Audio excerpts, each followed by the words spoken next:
Hi, I'm Gabe, and this is... I'm Nick, and we're the Jumpcut Junkies. No, I didn't want to do that with you. We did. We took about half an hour deciding on this name, and we're still not incredibly happy with it, but we'll go with it. Exactly. He's not incredibly happy with it.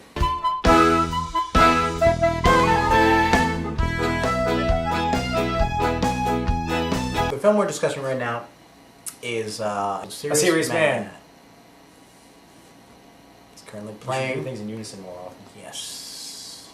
No. The Serious Man focuses on a college professor, Larry Gopnik? Gopnik, yeah. Gopnik, yes. Jewish.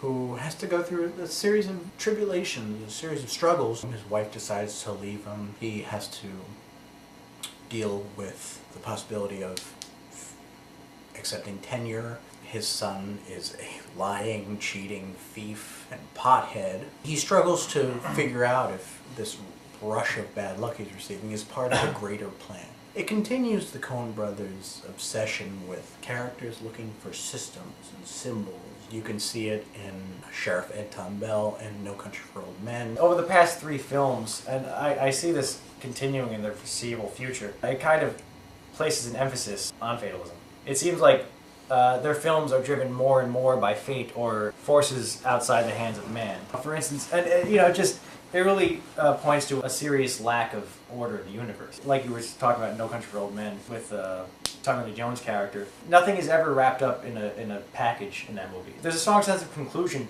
but not a sense of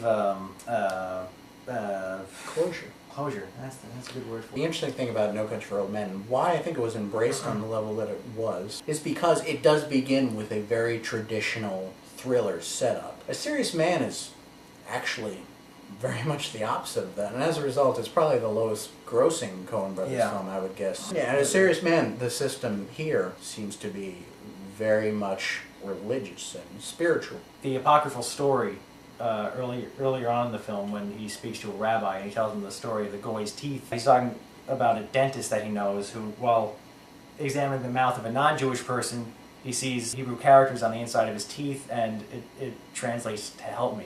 He tries to find information as to how it got there, and find out if anyone else has a message like this on their teeth, and what God is trying to say to him, if anything. The message doesn't really have an ending or an explanation. Well, the rabbi does say, except the mystery. And Larry Gopnik, kind of the surrogate for the audience, just gets kind of pissed off by this. He wants to be a serious man. He wants to be an important person in the community. Cy Abelman is the man that Larry's wife is leaving him for. And probably should. He dies unexpectedly in a car crash. This is spoiling. We're spoiling the end.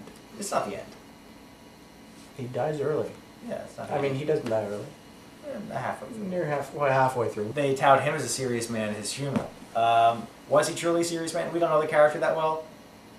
Kind of 50-50 maybe. Who knows what he did in his city life. He was an adulterer. He was an adult. Well, they don't really ever actually say that they were sleeping with each other. True. His medal is kind of up in the air, but everyone seems to view him as a serious man. And is that what Larry's trying to do? Is he trying to be viewed as a serious man, or is he actually trying to be a serious man? Well, there's an issue about the very ending, which we're now going to discuss the ending. You have all these problems that you worry and fuss over, and no matter where they land, you could be stuck in these little problems, or you could be victorious over them, but you realize it's only a small victory, and then some bigger problem comes your way. I interpret it as Larry's being put through these tests, and he fails the last one. He accepts the bribe, and his son, who was a rotten little shit who didn't learn anything through his trials, his son pays the price. It's not that hurricane is not coming to play. Tornadoes.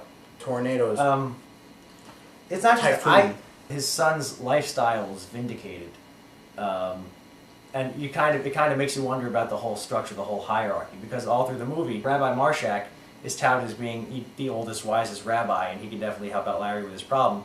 Larry never gets to see him because he's busy, the rabbi is. But his son goes to see him after his bar mitzvah, and the words of wisdom he gets are lyrics to Jefferson Airplane. After the pre-title sequence, the movie opens with his son Danny in class listening to Jefferson Airplane on a, I guess a primitive Walkman. Transistor radio, I guess.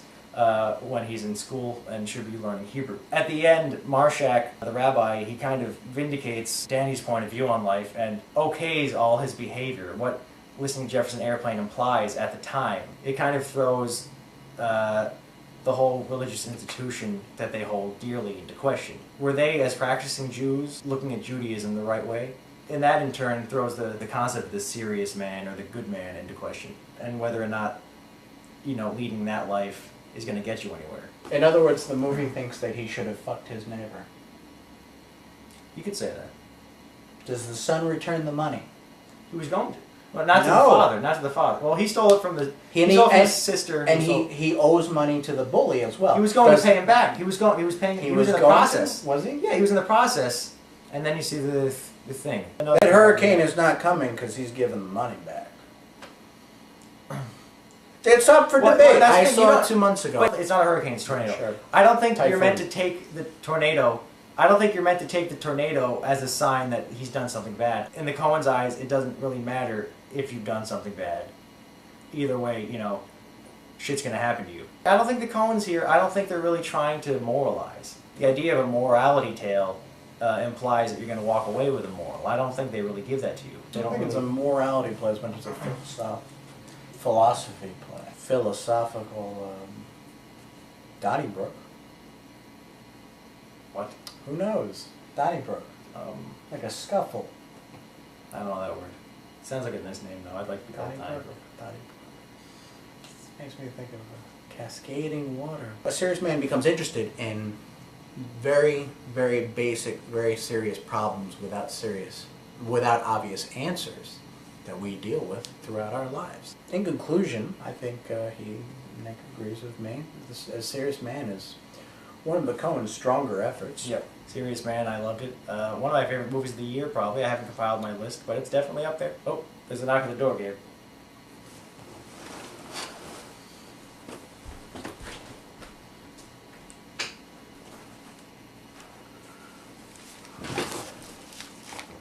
What is it, Gabe? It's my doctor.